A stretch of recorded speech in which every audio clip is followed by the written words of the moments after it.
नमस्कार साथियों, इस वीडियो में हम VMOU-PTT टीचिंग एप्टीट्यूड यानी शिक्षण योग्यता वाला पोर्शन है उसका सॉल्यूशन करने वाले हैं। तो वीडियो में हमारे साथ लास्ट तक बने रहिए। यहाँ पर वीडियो में आगे बढ़ने से पहले चैनल को सब्सक्राइब कर दीजिए और बेल आइकन को इनेबल कर दीजिए। चलिए शुरू करते हैं। यहाँ पर इस पोर्शन का पहला प्रश्न है, कक्षा में एक बच्चे को नाखून चबाने की आदत है, उसकी यह आदत को आप कैसे सुधार सकते हैं। इन चार ऑप्शन में से इसका सही आंसर रहेगा वो रहेगा सेकंड ऑप्शन, यानी बी वाला ऑप्शन है वो इसका सही आंसर रहेगा। बाकी सारे ऑप्शन इस प्रश्न के संदर्भ में बिल्कुल भी सूटेबल नहीं है। अगला प्रश्न है, प्रकृति और पालन पोषण का संदर्भ है, यानी प्रकृति बनाम पालन पोषण। एरिक्सन ने कुछ मनोसामाजिक सिद्धांत बताए थे, शायद उसमें से यह प्रश्न उठाया, जैसे कि प्रकृति बनाम पालन पोषण वाला सिद्धांत है, उसमें से इसका सही आंसर रहेगा डी ऑप्शन। प्रकृति का मतलब आनुवंशिकता और पालन पोषण का मतलब रहेगा पर्यावरण। अगला प्रश्न है, शिक्षण सीखने की प्रक्रिया मौलिक रूप से पूर्ण होती है, इसका सही आंसर रहेगा यहाँ पर विद्यालय, यानी विद्यालय में यह प्रक्रिया पूर्ण हो सकती है। समाज में भी होती है, घर में भी होती है, कक्षा कक्ष में होती है, लेकिन जो मौलिक रूप से यानी विद्यालय की शैक्षिक गतिविधियां और शैक्षिक गतिविधियां दोनों ही बालक के विकास की महत्वपूर्ण भूमिका निभाती है, इसलिए विद्यालय इसका सही आंसर रहेगा। अगला प्रश्न है, शैक्षिक उद्देश्य के वर्गीकरण में डोमेन की संख्या है, यहाँ 3 प्रमुख डोमेन है, बी ऑप्शन इसका सही आंसर रहेगा। अगला प्रश्न है, नवोदय विद्यालयों की स्थापना की गई है और इन विद्यालयों की स्थापना का जो प्रमुख उद्देश्य है वह क्या है। इसका जो प्रमुख उद्देश्य है ग्रामीण क्षेत्रों में गुणवत्तापूर्ण शिक्षा प्रदान करना, बी ऑप्शन इसका सही आंसर रहेगा। अगला प्रश्न है, किंडरगार्टन पद्धति का योगदान किसके द्वारा किया गया है। तो किंडरगार्टन जो पद्धति है जो कि खेल खेल के माध्यम से शिक्षा देने से संबंधित है, सी ऑप्शन फ्रोवेल महोदय के द्वारा प्रतिपादित की गई है। अगला प्रश्न है, ड्रॉप आउट की समस्या, जिसमें बालक प्रारंभिक वर्षों में अपनी स्कूली शिक्षा छोड़ देते हैं, ऐसी समस्या को आप किस तरीके से बेहतर तरीके से सुलझा सकते हैं। ऐसे में हम बच्चों को प्रोत्साहित करके सुलझा सकते हैं, डी ऑप्शन इसका सही आंसर रहेगा।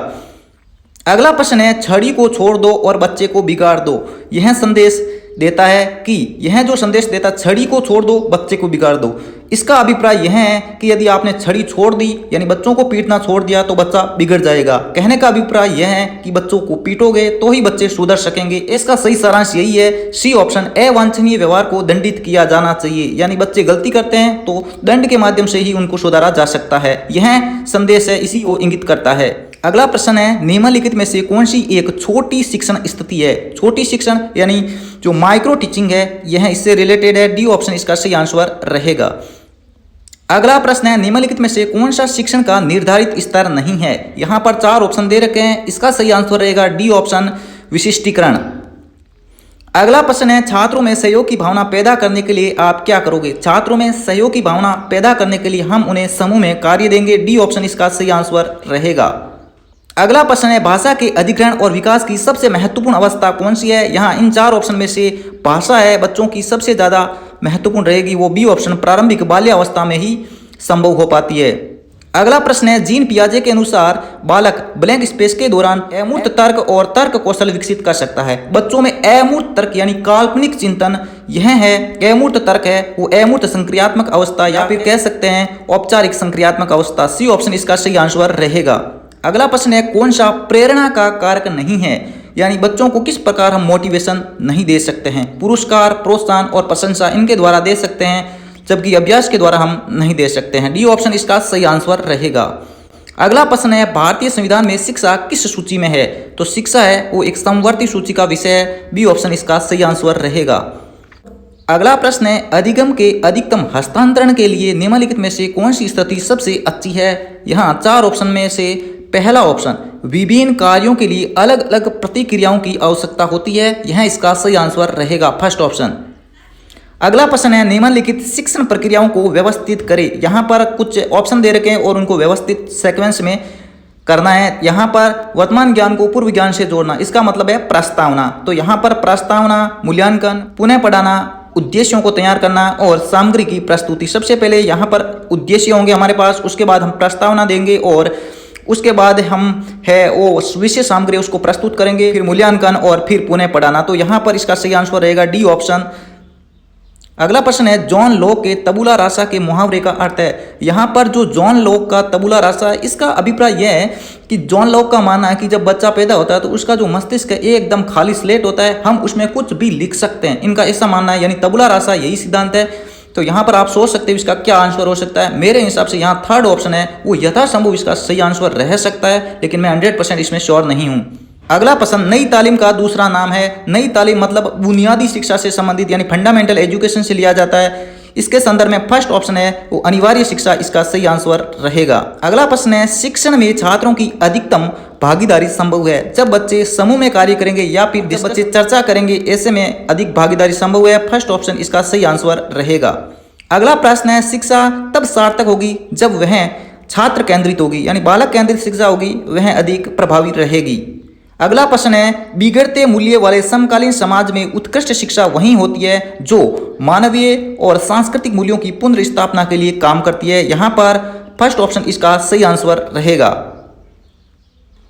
अगला प्रश्न है, यहाँ पर ब्लैंक स्पेस वह प्रक्रिया जिसमें आप विभिन्न विशिष्ट परिस्थितियों में सामान्य पहलुओं या बुनियादी संबंधों की पहचान करते हैं, इसको हम कहते हैं सामान्यीकरण। बी ऑप्शन इसका सही आंसर रहेगा। यहाँ पर जितने भी आंसर बताए जा रहे हैं यथासंभव ऑथेंटिकेटी आंसर है, यानी बहुत ही कम गुंजाइश है प्रश्नों के गलत होने की। अगला प्रश्न, छात्रों में स्कूल में खेल क्यों खेलना चाहिए? इसका अभिप्राय यह है कि बच्चों में सामाजिकता की भावना, सहयोग की भावना तथा शारीरिक संतुलन है आदि का विकास हो सके। डी ऑप्शन इसका सही आंसर रहेगा। अगला प्रश्न है, छात्रों के लिए समयबद्ध परीक्षण कार्यक्रम में लागू किया जाना चाहिए ताकि छात्रों का जो परिणाम प्राप्त होगा उसके फीडबैक के आधार पर हम उनका रेमेडियल टीचिंग है, उनका उपचारात्मक शिक्षण है, वो बिल्कुल कर सकते हैं। फोर्थ ऑप्शन है यहाँ पर इसका सही आंसर रहेगा। अगला प्रश्न है, छात्रों को सजा देने का मुख्य उद्देश्य क्या होता है? छात्रों को सजा देने का जो मुख्य उद्देश्य ये होता है कि जब छात्र गलती करते हैं तो उनको सुधारना, या सी ऑप्शन इसका सही आंसर रहेगा, यानी गलती करने वाले को सुधारना। अगला प्रश्न है, व्यवहार के अध्ययन की सबसे पुरानी विधि निम्नलिखित में से कौन सी है? तो यहाँ पर व्यवहार के निरीक्षण की जो सबसे पुरानी विधि रहेगी वो रहेगी आत्मनिरीक्षण विधि। डी ऑप्शन इसका सही आंसर रहेगा। अगला प्रश्न है, एक आकलन जिसके माध्यम से हम एक ही छात्र के साथ लगातार समान परिणाम निकालते हैं, ऐसे में जो परिणाम प्राप्त होते हैं वो अधिक रिलायबल यानी विश्वसनीय होते हैं। सी ऑप्शन इसका सही आंसर रहेगा। अगला प्रश्न है, सीखने और प्रदर्शन के आधार पर जो मानसिक प्रक्रियाओं में एक व्यवस्थित परिवर्तन आता है उसे ब्लैंक स्पेस के रूप में जाना जाता है। यहाँ पर इसका सही आंसर रहेगा, उसे संज्ञानात्मक विकास के रूप में जाना जाता है। डी ऑप्शन इसका सही आंसर रहेगा। अगला प्रश्न, एक शिक्षक के लिए शैक्षिक मनोविज्ञान यानी शिक्षा मनोविज्ञान का शैक्षिक निहारता। एक शिक्षक शिक्षा मनोविज्ञान का ज्ञान इसलिए आवश्यक है ताकि वे छात्र को अच्छी तरीके से समझ सके और उनसे संबंधित जितनी भी समस्याएं हैं उनका समाधान कर सके। मेरे हिसाब से तो यहाँ पर यथासंभव फर्स्ट ऑप्शन है इसका सही आंसर रहेगा, लेकिन यहाँ पर जो सी ऑप्शन दे रखा है समस्या को प्रभावी ढंग से हल करे, इस प्रश्न में फर्स्ट ऑप्शन भी सही हो सकता है या फिर थर्ड ऑप्शन, इनमें से कोई एक प्रश्न सही हो सकता है। थोड़ा बहुत संशय है लेकिन 50-50% यहाँ पर रह सकता है। तो साथियों, इस वीडियो में हमने साइकोलॉजी के सारे इंपॉर्टेंट क्वेश्चंस पर डिस्कशन कर लिया है। उम्मीद है कि इसके माध्यम से आपको पेपर सॉल्यूशन में काफी ज्यादा मदद मिली है। वीडियो अच्छा लगा तो चैनल को सब्सक्राइब कर दीजिए। यहाँ पर जो साइकोलॉजी की पोर्शन का जो स्तर था वो एवरेज था। इस वीडियो में इतना ही, फिर मिलते हैं नेक्स्ट वीडियो के साथ। तब तक के लिए जय हिंद, वंदे मातरम।